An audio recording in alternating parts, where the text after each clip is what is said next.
الحمد لله نحمده ونستعينه ونستغفره ونعوذ بالله من شرور أنفسنا ومن سيئات أعمالنا. يهده الله فلا مضل له ومن يضلل فلا هادي له.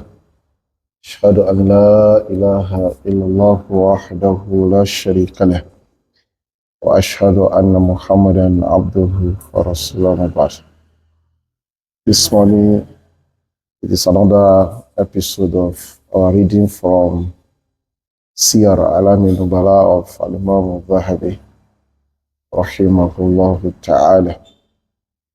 The personality we shall be looking at this morning is Al-Muhaddith Thiqah Al-Alim Abu Abdullah Muhammad bin Yusuf bin Matar bin Salih bin Bishri al-Firabri, popularly referred to as al-Firabri.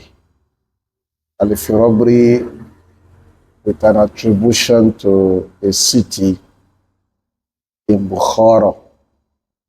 Bukhara is the city of Al-Imam Bukhari in the country called Uzbekistan today. Bukhara is found in Uzbekistan today. And this city, Bukhara, Tirmidh, Naisabur, Marwi, and Rai, and so on and so forth. Those cities, they used to constitute what we used to know as Al-Khurasan in the olden times, in the golden age of Islamic scholarship. They do refer to them as Al-Mudunu Wara'a al-Nahar. They are the cities behind the river, cities that fall behind the river of Tigris and Euphrates. Tigris and Euphrates in Iraq.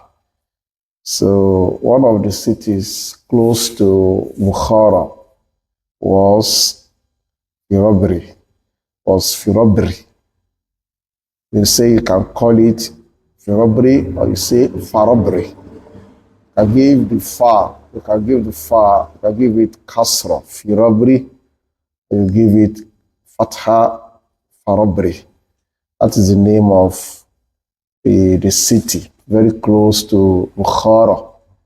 And that's the reason the figure Al-Imam Al-Farabri or Al-Imam Al-Firabri had a very good connection with Al-Imam Muhammad bin Ismail Al-Bukhari, as we shall see in this reading, inshallah ta'ala.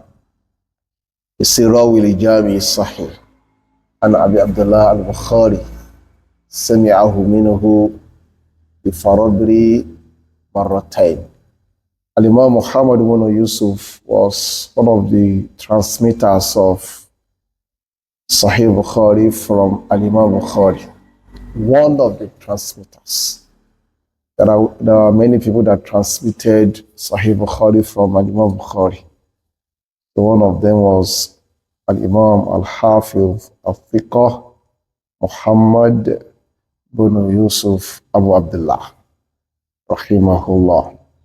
So he had Al-Imam Bukhari reading out Sahih Bukhari in Farabri. That means Al-Imam Bukhari visited Farabri too. So he had him reading out his Sahih to the people. So he had it 2 times for him. The whole of Sahih Bukhari, from beginning to the end. So Farabri had it from the author himself. And this shows the kind of, learning at that point in time. In those days, the most prominent person in knowledge was anybody involved in Islamic learning. You're either a scholar of Quran or a scholar of Hadith or a scholar of Sharia. So that is the knowledge that was, those were the aspects of knowledge more prominent at that point in time. Could be a physician, could be a medical doctor, you could be anybody, you can be an engineer, it could be anything. But at that time, if you are not Islamically knowledgeable, your worth in the society is small, because it was, shown that Islamic knowledge was the most prominent thing one could learn. It was when that was reversed that the problem landed in the Islamic societies. In many of the Islamic communities, or let me say Muslim communities today, this has been reversed. So it's whoever is a medical doctor, an engineer, an architect, or whatever, that are more recognized today. Now, society today, whoever is in Islamic learning the Quran, teaching the Hadith, is regarded as a second class citizen. So then that's one of the reasons the Islamic awareness and understanding and knowledge amongst the Muslims in the society today is reducing. May Allah Jalla Subhanahu rectify the Muslim communities. Islam does not say you cannot be a medical doctor, you cannot be an engineer. In fact, in history, a lot of Muslims were in those streets. Al-Imaam Ibn Qayyim al-Jawziyah, that we used to read his books mostly here, used to be a physician, a medical doctor, the man of the kalima. Al-Imam Ibn Rushd al-Andalusi, rahimahullah, it was a physician. It was a physician, a medical doctor. Not to talk of physicists, not to talk of chemists. But if you are a physician then and you didn't have Islamic knowledge, no, you are not recognized. Because what will hold the society is knowledge about Allah and His Messenger, sallallahu alaihi wasallam. When you give more prominence to the material knowledge of this world, the knowledge of materialism, the knowledge of physical things that you could see, and you give less concern to the knowledge of Islam, that society will collapse. Because that knowledge of materialism, of all the material things people are entangled or enmeshed in, if it will eventually cause a collapse over them. When the society will collapse, there will be no morality, there will be a lot of corruption. You can see what is going on in most of the Western countries today. A lot of corruption that goes back to lack of proper societal upbringing. So Al-Imam al-Firabri, rahimahullah, had Sahih Bukhari from Al-Imam Bukhari 2 times in Farabri.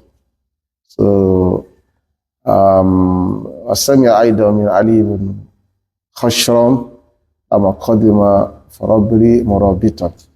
When a particular scholar by name Ali ibn Khashram visited Farabri as a Muslim soldier, Al-Imaam Muhammad ibn Yusuf al-Farabri also learned from them. Another lesson there, in those days, people of a city, whenever they heard of a scholar coming into their city for one assignment or the other, they will benefit from him. They will be waiting for him to land. They will benefit from him. So in our time today, scholars will visit a city to spend a month, a year, or whatever, and people will not care. They will never care. Allah musta'an. وقد أقطع من زعم أنه سمع من قتيبة بن سعيد. Al-Imam Zahabi corrected an impression here, rahimahullah. However, said Muhammad ibn Yusuf al-Firabri had narrations from Qutayba ibn Sa'id. Qutayba ibn Sa'id was one of the shuyukh of Al-Imam Bukhari, rahimahullah. Al-Imam Bukhari had narrations from him, even in his Sahih. Whoever is conversant with Sahih Bukhari would testify to this fact. So whoever says Farabri had directly from Qutayba to Ibn Sa'id, and the mistake. Because it will mean that he heard from the teacher of his teacher. Bukhari was his teacher. It was very, very far that he will also hear from the teacher of his teacher. Wallahu ta'ala alam. So, وقد ولد في سنة 31 ومئتين. So, Al-Imaam al-Firabri rahimahullah was born in the year 231 Hijrah. He was born in the year 231 Hijrah. ومات قتيبة في بلد آخر سنة 40. And Al-Imam Qutayba had died in another city in the year 240. Al-Imam Al-Firabri, as we said, was among those who had Sahih Bukhari from Al-Imam Bukhari, rahimahullah ta'ala. He had some other teachers too. So here it is said, حدث عنه الفقيه Abu Zayd al-Marwazi. As for his own students, the students that learned from him. So we have the like of al-Faqih Abu Zayd al-Marwazi, then al-Hafiz Abu Ali ibn Sakan. We also heard from him. Then Abu Aitham al-Kushmihani. Abu Aitham al-Kushmihani. Al-Kushmihani was the main person that transmitted Sahih Bukhari from Muhammad ibn Yusuf al-Firabri. Al-Kushmihani was the main person that transmitted Sahih Bukhari from him. And Karima al-Marwaziya al-Kushmihaniya transmitted it from Abu Aitham. So the chain was Karima and al-Kushmihani, that is Abu Aitham, the Abu Aitham from Muhammad ibn Yusuf, Muhammad ibn Yusuf from Bukhari, in one of the transmissions.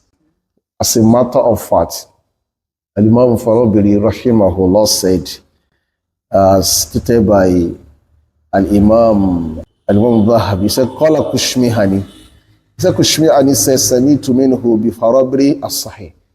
Abu Aitham said, I had Sahih Bukhari from Muhammad ibn Yusuf al-Farabri in their city, Farabri, the Rabi' al-Awwal, Sanata 20.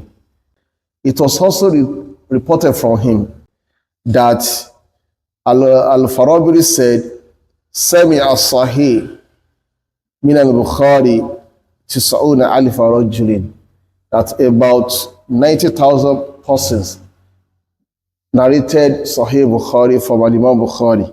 So, ma baqiya ahadun yarwihi ghayri. But none of them was living today except me. So Al-Imam Bukhari, Imam Al-Dhahabi faulted this. The number was not as much as that. Not as much as 90,000. And also what he said that only he, Farabri, was alive. All the rest of the students had died. Imam Al-Dhahabi said, no. Sakultu qad rawahu ba'd al-Farabri Abu Talhata Mansur ibn Muhammad al-Barudawi al-Nasafi. We now mention one of the persons that transmitted Sahih Bukhari even after Farabri. I mentioned the name of Abu Talha Mansur ibn Muhammad al-Nasafi. وباقي إلى سنة 29 وثلاثمائة, and that he lived up to 339 Hijrah. 339 Hijrah. Wallahu ta'ala alam. He lived up to 339 Hijrah. May Allah be merciful to all of them. So the line I wanted to get the other time from Kushmihani which he said, where he said he had Sahih Bukhari from him, Sanata Ishirin. The Sanata Ishirin there meant that he had a narration from him in 320 Hijrah, because Al-Imaam Firabri died that same year. Simat al-Firabri, the Ashri, Baqayna, in Shawwal, Sanata Ishirin, wa Salasmiya. So he died in 320 Hijrah. That same year, Al-Kushmihani had a narration, the transmission of Bukhari, Sahih Bukhari from him. So we call the Ashrafa al-Tis'in. So Kushmihani spent like 90 years in life. 90 years in life. Inshallah, one of those, we're going to talk about Karima too. Inshallah. Karima al-Kushmihaniya al-Marwaziya. Wa sallallahu ala nabina Muhammadin wa alihi wa sahbihi ajma'in. Assalamu alaikum wa rahmatullahi wa barakatuh.